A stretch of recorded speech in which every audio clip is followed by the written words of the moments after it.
सैया पोलंग पर सुता के रोटी ढोड़ी पर बेलेला डीजे संतोष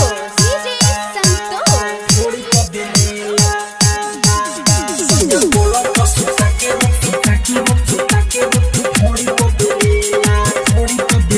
सैया पोलंग पर सुता के रोटी ढोड़ी पर बेलेला सैया पोलंग पर सुता के रोटी ढोड़ी पर बेलेला कोई से बताई लागता शरम कोई से बताई लागता शरम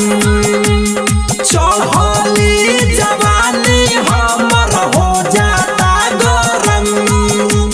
चिप्स ताके दिया बुता के दर्द बड़ी देला सैया पलंग पर सुता के रोटी ढोड़ी पर बेलेला सैया पलंग पर सुता के रोटी ढोड़ी पर बेलेला कोई से बताई लागता शरम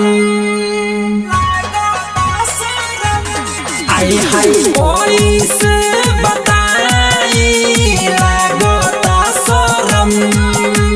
चढ़ली जवानी हमर हो जाता गरम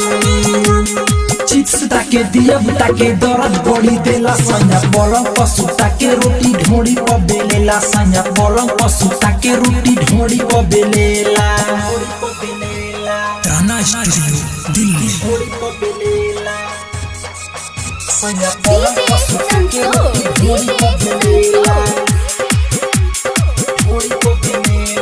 रिकॉर्डिंग पर तराना म्यूजिक ढोड़ी पर बेलेला सैया पलंग पर सुता के रोटी ढोड़ी पर बेलेला सैया पलंग पर सुता के रोटी ढोड़ी पर बेलेला केतना कहीं ऊपर हम लीला डाली के पानी लहंगा को दे लगीला आए हाय केतना कहीं ऊपर हम लीला डाली के पानी लहंगा को दे लगीला डरे न कुछ ओकरा से बोली रोटी फुलावता खोली मोर चोली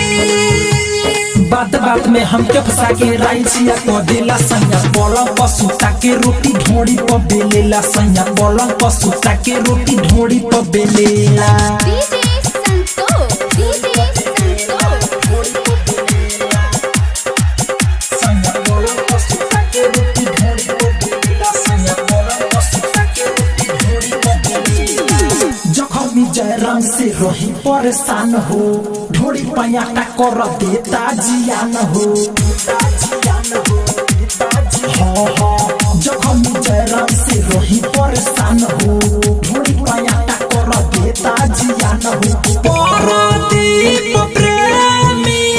मुरारी अनमोल